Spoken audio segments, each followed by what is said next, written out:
Guys, this was another highly requested video here, the S21 Ultra versus the Moto G Stylus here. These are two very good phones here, and they are, similar in price range. Like I said, the Moto G Stylus, it can be around 200 bucks locked, and then I believe 350 unlocked for this phone. You can also get the S21 Ultra for around $300 in the used refurbished marketplace as well too. It looks like this one came down in price. It's $317. So yeah, so you can find an S21 Ultra for around 300 bucks used refurbished like this one here. So let's go ahead and dive into this one. Alright, so let's go ahead and talk about the hardware here, and that's going to be, one of the biggest differences here is that you'll pretty much feel the immediate difference here with the hardware. The S21 Ultra has a full premium design. It's a glass and metal design. It's IP68 dust and water resistant, and the S21 Ultra does have S Pen support, but the S Pen is not going to be built in like the G Stylus here.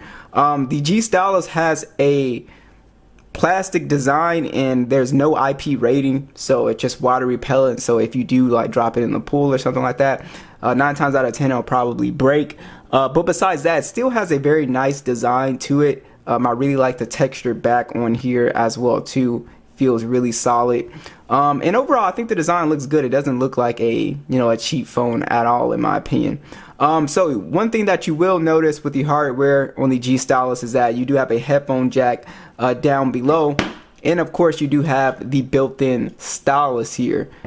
Now the S Pen does work on the S21 Ultra, but you're gonna have to get the built-in case, and then you can access pretty much all of the S Pen features on here. Alright, so let's go ahead and talk about the displays here. The S21 Ultra does have a 6.8 inch display.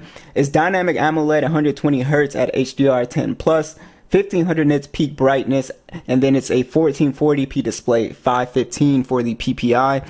You do have a POLED display on the G Stylus, and that does have 120 Hz, 1200 nits peak brightness at 6.7 inches, so it's a little bit smaller, and this is a 1080p display, 395 for the PPI. So the S21 Ultra definitely has a better display. So if you're somebody who really into displays, you have a higher res display on the S21 Ultra, and then you also do have HDR10+, which you do not have on the Moto G Stylus. Now the G Stylus does look really good for a mid-range device here, really nice bright colors. And then also one thing you'll notice is that the max brightness is going to be a little bit better outdoors. So if you're in direct sunlight, the S21 will look better. Bezels are a little bit slimmer as well too, but mostly up top. And one difference with these two phones is that you do have a slight curved display on the S21, which is something that I really like.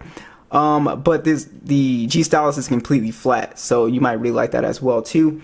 It just comes down to those little small things here, but for display quality I think easily the S21 has it. Alright guys, let's talk about performance here. So you can see the S21 with the better score when it comes to the single and multi-core score. Alright, so you do have a Snapdragon 888 processor on the S21 with 128 gigs of internal storage and 12 gigs of RAM. The Moto G Stylus, it does have the Snapdragon 6 Gen 1, 128 gigs of internal storage, and this one has 8 gigs of RAM as well here. So performance is pretty smooth on both of these phones for the most part. For general use, you really won't notice too much of a difference here when it comes to overall performance. The interesting thing about these two phones is that both of these phones are on the last major OS update, so this will get Android 15, this will get Android 15, and then they'll get security patches after that as well. But as far as performance, the S21, on paper should be a little bit faster. So where you will notice the performance difference is definitely in the gaming department here. So for instance, PUBG plays at HDR Extreme, or not HDR Extreme, but Smooth Extreme, or 90 frames. And you could definitely tell the difference here. Now the Snapdragon 888 processor, it does get a little bit warmer than I would like. Like I said, I've never had any actual issues with performance on this phone for the most part. Filming, gaming, whatever. Haven't really had a problem, but it is something that I don't like about this phone. It can get definitely warm to the touch. And the G Stylus definitely remains pretty cool for the most part. It's not a phone that really is going to be like heating up and stuff like that from my experience.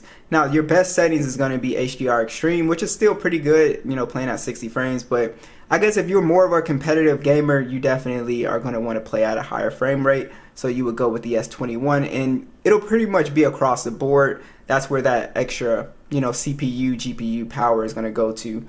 Playing games like Genshin and stuff like that. So if you're a gamer, you're pretty much easily going with the S21.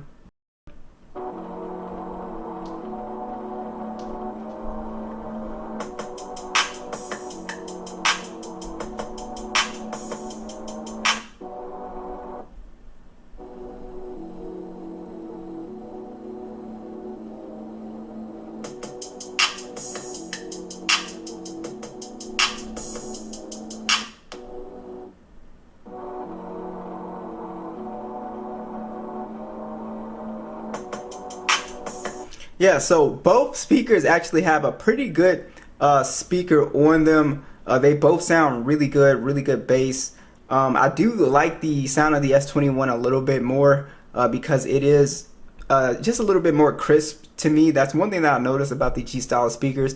Good speakers, but I do like how they tune these, and I believe it's like AKG that tunes these. So, and also the fingerprint scanner is, you know, slightly different. It's an ultrasonic one versus the optical one. The biggest thing that you'll notice is that the optical ones aren't as fast, but they still get the job done, no problem. You also can take advantage of face unlock on these phones too. Let's take a look at the image quality here, and I'll show you guys these side-by-side stills. So the Stylus has a triple camera setup. It's a 50 megapixel standard, 13 megapixel ultra wide, shoots in 1080p 120 frames, and then a 32 megapixel selfie that shoots in 1080p 60 frames. So you know, you're pretty much going to be missing telephoto lens on the Stylus. Now with the S21, you have a 108 megapixel standard, 10 megapixel telephoto with 3 times optical, 10 megapixel periscope telephoto with 10 times optical, 12 megapixel ultra wide, it shoots in 8K 24, then a 40 megapixel selfie that shoots in 4K 60. So basically you just have a way more beefed up camera system on the S21. You can get up to 100 times zoom on here as well too. So it's just a much better camera when it comes to zoom photography. But check out these side-by-side video and stills. Let me know what you guys think.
Alright, so let's talk about the battery specs on here. So with the S21, you do have a 40 or a 5,000 milliamp hour battery, 25 watt charging, wireless and reverse wireless charging. With the Stylus here, you do have a 5,000 milliamp hour battery as well with 30 watt charging. This has wireless charging, but there's no reverse wireless charging. Alright, so basically, I think the screen on time is definitely going to be better on the Stylus for sure. The S21, it does a pretty decent job, especially with the One UI 6 update, but it definitely, you know, drains faster than the Stylus for sure, especially if you start to do a lot of gaming and stuff like that. But besides that, both pretty decent phones with battery life, but I give it to the Stylus for battery. But these are two very solid phones. You know, they're priced very competitively. Two excellent phones to consider here. Really just comes down to, you know, what you thought of the cameras, the display. I think the G Stylus having a headphone jack, SD card support, you know, that's something to take into consideration. It really comes down to what you're really looking for in a phone, whether you're really into gaming and you want the better settings for cheap, or, you know, you want to take advantage of the One UI software. There's a lot more going on with the One UI software as well too. So there's quite a bit of, you know, stuff here. So let me know what you guys think.